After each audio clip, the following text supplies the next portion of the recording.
श्री राम के अनन्य भक्त हनुमान से जुड़ी कई कहानियां प्रचलित हैं, जिनमें उनके बल पराक्रम, बुद्धि, चातुर्य और असामान्य साहस वृत्ति का परिचय मिलता है।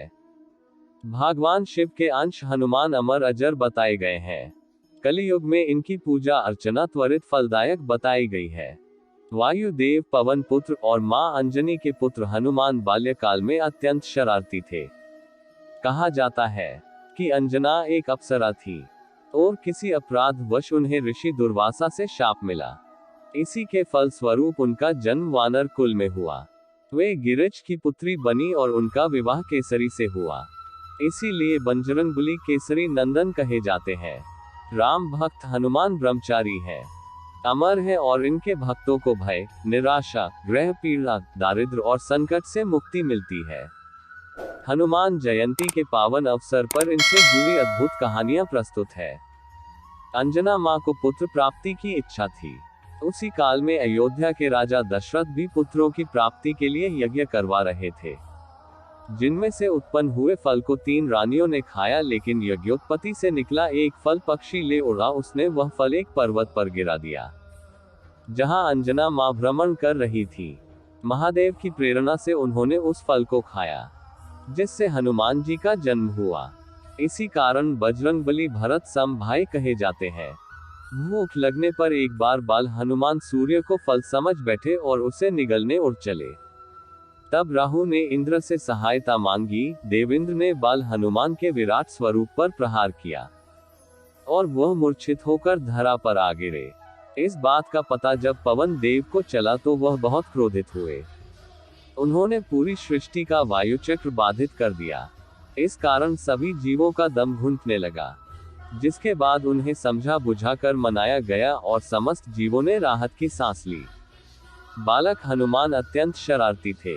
वह किसी भी बाग बगीचे में घुसकर उत्पात मचाते और फल खा लेते। शिव के अंश हनुमान को गदा कुबेर से मिली। इसके अलावा उन्हें कई देवताओं से दिव्यास्त्र और विद्याएं प्राप्त थी। उत्सुकता और चंचलता वश बाल हनुमान ऋषियों को खूब सताते। कभी वह उनकी लंगोट फाड़ देते तो कभी कमंडल का पानी गिराकर भाग जाते। एक बार अंगिरा और भरिंग वंश के ऋषि तपस्या कर रहे थे, तब हनुमान ने उन्हें भी सताया। इसके फल स्वरूप उन्हें सारी शक्तियां भूल जाने का शाप मिला। फिर आगे चलकर मां सीता की खोज के अभियान के दौरान याद दिलाने पर उन्हें सारी शक्तियां वापस प्राप्त हो गईं। वीर हनुमान ब्रह्मचारी हैं, लेकिन रावण राम युद्ध के समय हनुमान का सामना पाताल लोक में मकरध्वज से हुआ। वह खुद को हनुमान पुत्र बता रहा था, जिससे बजरंग बली क्रोधित हुए। परंतु जब मकरध्वज ने तर्क दिया तो हनुमान जी उनकी बात से संतुष्ट हो गए। तर्क यह था कि पूर्व काल में हनुमान जब लंका दहन कर समुद्र के ऊपर से जा रहे थे, तब उनके शरीर का तापमान प्रचंड रूप से गर्म था। वह पसीने से तरबतर थे। उनके बदन से टपका पसीना एक मादा मगरमच्छ के मुंह में गिरा। उसी से मकरध्वज उत्पन्न हुआ। नारद जी ने ऋषिगण की आवभगत करने का कार्यभार हनुमान जी को सौंपा, लेकिन इन सब में से राम के गुरु विश्वामित्र का सत्कार न करने को कहा। हनुमान जी इस रहस्य को समझ नहीं पाए, लेकिन उन्होंने नारद जी की आज्ञा का पूर्णतः पालन किया, जिसके फल स्वरूप विश्वामित्र क्रोधित हुए और राम को हनुमान को मृत्यु दंड देने को कहा। गुरु की आज्ञा से विवश राम अपने प्रिय हनुमान पर प्रहार करना शुरू करते हैं, लेकिन नारद जी ने कहा था कि हनुमान आप चिंता मुक्त होकर राम नाम का जाप करें, कुछ नहीं होगा। हनुमान जी ने इस आज्ञा का भी पालन किया। तब राम के ब्रह्मास्त्र समेत सारे अस्त्र विफल हो गए। यह सब देखकर गुरु विश्वामित्र ने राम से इस घटना का विस्तारण जाना और अंत में हनुमान जी पर से उनका क्रोध समाप्त हो गया और उन्होंने अपना आदेश वापस ले लिया। श्री कृष्ण की कृपा छाया में 5 पांडव धर्म युद्ध लड़ने वाले थे, लेकिन उसके पहले उन्हें कौरवों ने खूब सताया। लाक्षागृह, वनवास और जुआ कपट इसी के हिस्से थे। वनवास के दौरान भीमसेन भाइयों से रुठकर घने जंगल की ओर भ्रमण करने निकल गए, जहां रास्ते में एक वृद्ध वानर अपनी पूंछ पसारे बैठा था। क्रोध में आग बबूले भीम ने पूंछ उठाने को कहा। तब निर्बल वानर ने थकान और अपनी असमर्थता का हवाला देकर भीम को ही यह कार्य कर देने को कहा। भीम ने खूब हाथ पैर मारे लेकिन वानर की पूंछ टस से मज नहीं हुई। अंत में भीम को यह भास हुआ कि वह कोई दिव्यात्मा है। भीम ने दर्शन देने को कहा, तब हनुमान जी ने अपना असल रूप दिखाया और पांडव पक्ष को विजय का आशीर्वाद भी दिया। अर्जुन एक बार रामेश्वरम पहुंचे, जहां एक वानर श्रीराम की भक्ति में लीन था। अपनी धनुर्विद्या के अहंकार में मग्न पार्थ ने वाण चलाया। तब हनुमान जी ने प्रकट होकर इस कृत्य का कारण पूछा तो अर्जुन बोले कि श्रीराम तो धनुर्धर थे, उन्हें पत्थरों के पुल की आवश्यकता क्या पड़ी, वानों का ही पुल बना लेते। पूरी सेना त्वरित गति से लंका जा पहुंचती। इस पर हनुमान जी ने कहा कि हमारी सेना में ऐसे विराट और बलशाली योद्धा थे जिनका भार वाण का पुल नहीं उठा पाता, इसीलिए पत्थरों का पुल बनाया गया।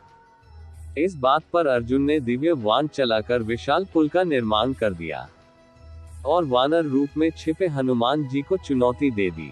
तब हनुमान जी उस पर चढ़े और वानों का पुल भर भरा कर पानी में डूब गया। अंत में अर्जुन का अहंकार टूटा और हनुमान जी ने उसे दर्शन भी दिए। रावण अति बलशाली योद्धा था, उसने सभी ग्रहों को बंदी बना लिया था। समस्त देवता भी उनके आगे हाथ बांधे खड़े रहते थे। लंका में जब हनुमान जी गए तो खलबली मचा दी थी।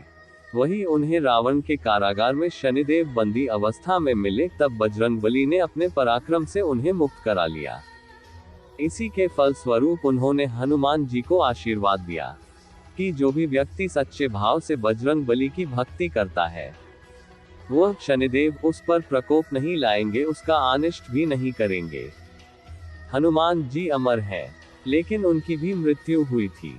राक्षस सहस्शिरा को मारने के लिए एक बार भगवान राम निकले। बहुत समय हुआ तो मां सीता की आज्ञा पर हनुमान उन्हें खोजते हुए विलंका आए, जहां एक जादुई सरोवर था। ग्रामदेवी के प्रभाव से वह विषैला था। जो भी व्यक्ति विलंका में शत्रुता की भावना से आता, उसके गले में ग्राम देवी बैठ जाती और प्यासा जीव सरोवर से जल पीता, तब मारा जाता। हनुमान जी ने भी वही किया और जहर के प्रभाव मृत्यु को प्राप्त हुए। तब पवन देव ने क्रोध में आकर अपनी गति रोक दी। इस पर ब्रह्मांड में होनहाकार मच गया। अंत में देवताओं ने हनुमान जी को जीवित करने का वचन दिया। तब पवन देव शांत हुए। अर्जुन और कर्ण में भयंकर युद्ध चल रहा था। कर्ण के कुछ वाण श्री कृष्ण को भी लगे, जिससे उनका कवच टूट गया। यह सब देख हनुमान जी ने प्रचंड गर्जना की। उनके आग्नेय नेत्र कर्ण को ऐसे घूर रहे थे जैसे अभी उसे भस्म कर देंगे। हनुमान जी की मुठ्ठियां कस चुकी थी, उनकी पूंछ काल बनकर हवा में लहराने लगी। यह सब देखकर कर्ण और उनके सारथी थर थर कांपने लगे। अंततः श्री कृष्ण ने हनुमान को शांत कराया और कर्ण की जान में जान आई। शिव भक्त रावण ने यमराज को रुद्र मंत्र की बेड़ियों से बांध रखा था और जो भी बिना अनुमति लंका में प्रवेश करे उसे पीठ पर लात मारने का आदेश दे रखा था। हनुमान जी के लंका में जाते ही यमराज ने उन्हें भी पीठ पर जोर की लात मारी और घमंड से कहा कि मुझे रुद्र मंत्र से बांधा गया है, इसीलिए मैं विवश हूँ। इसके अलावा मुझे कोई रोक नहीं सकता। शिव के बाद तो मेरा कोई मुकाबला ही नहीं। इस बात पर हनुमान जी आगे बढ़े और उन्होंने रुद्र मंत्र वाली बेड़ियां एक झटके में तोड़ दी। यह देखकर यमराज का घमंड भी उतर गया।